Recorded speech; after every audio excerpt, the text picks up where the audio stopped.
mga kids, ngayon matututunan natin ang paggamit ng mga call cards na pwede pa natin magamit sa ibang bagay. Kaya pwede na natin siguro simulan. O mga kids, paano magsimula na tayo? Okay, Eman, ano ba yung mga procedure sa paggawa niyan? Una, mga kids, kailangan natin ng mga call cards na gamit na, syempre.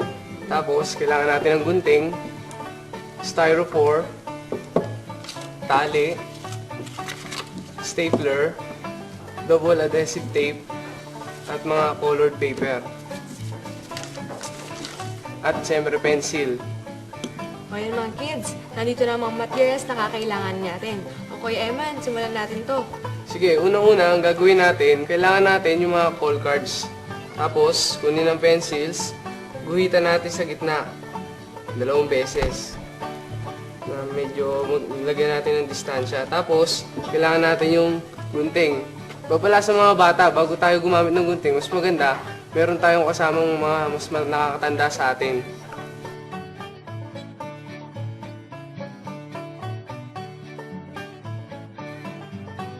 Ito na, nagupit na natin yung call cards. Tapos, kunin natin yung ating stapler. Staple natin ito sa gitna para magdikit sila. Ganito. Yan, 2 beses para mas matibay. Kumapit. Yan. Katapos, Kuya Eman, ano yung gagawin? Susunod, kunin natin yung ating styrofoam. Tapos, yung double adhesive tape, gupit tayo. Siguro mga 2 beses. Yan. Para maidikit natin yung colored paper natin dito sa styrofoam. Madali-madali lang to mga kids. Ayan. Tapos, bubutasan natin sa gitna yung ating styrofoam. Pwede natin gamitin yung pencils natin dahil medyo malambot na naman to. Ayan, butas na siya. Susunod natin yung tali. Ayan. Siguro gugupit tayo mga ganito kahaba siguro. Pwede na yan mga kids. Tapos ipapasok natin dito sa butas.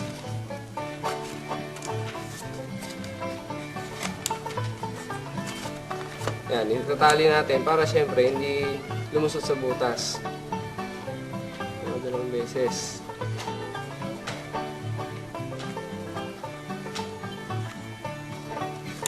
So, pwede na siyang hindi na siya malalaglag. Kung susunod natin kukunin yung ating mga call cards, puputasan natin to sa 2 dulo, magkabilang dulo.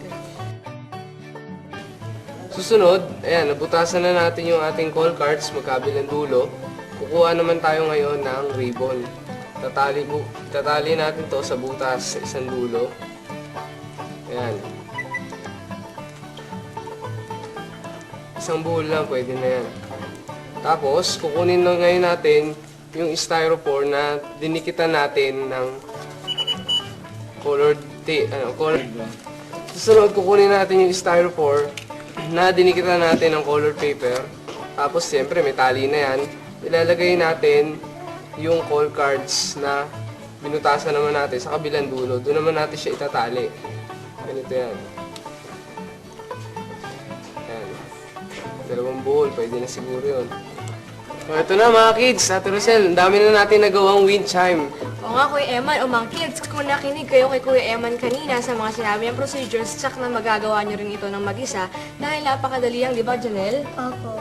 Ngayon naman, kunin natin ang batayan sa Biblia ng ginawa natin ngayon. Ito ay mabasa natin sa Filipos 4:8 hanggang 9.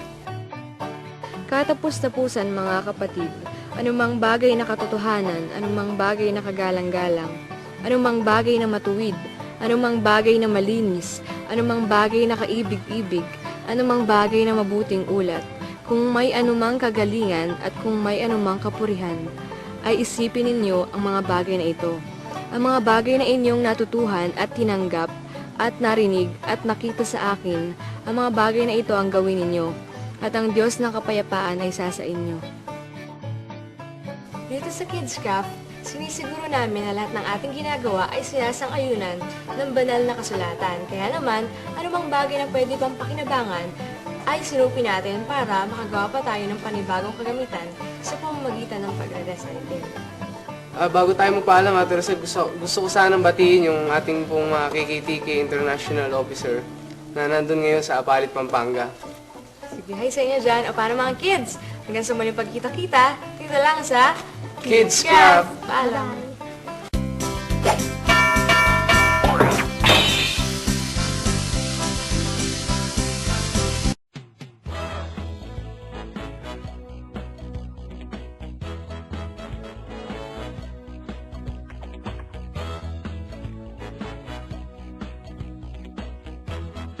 Hi kids, today we are going to travel to Great Ocean Road!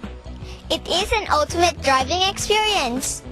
So prep up your traveling gears and expect to be mesmerized by the beauty of nature. Let's go!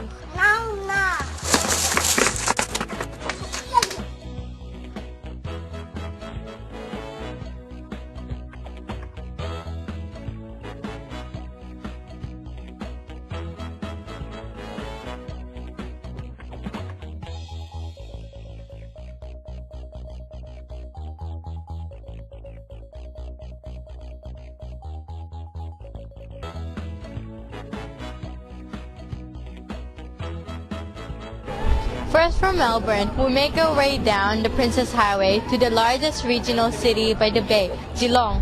Geelong is considered as one of the oldest city in Dockland in Western Victoria.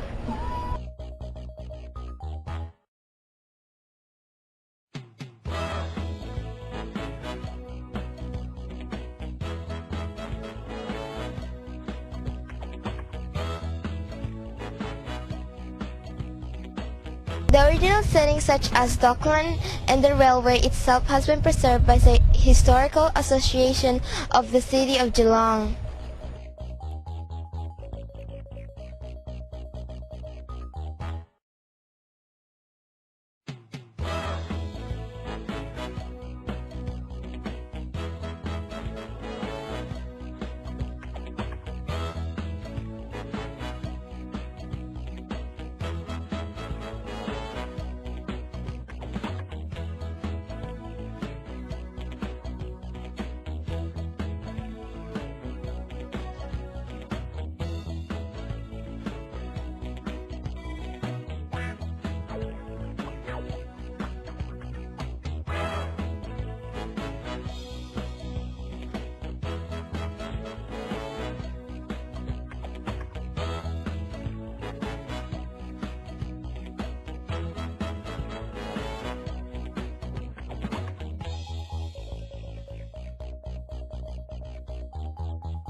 Not to mention by the wind pods that has been built by the first settler.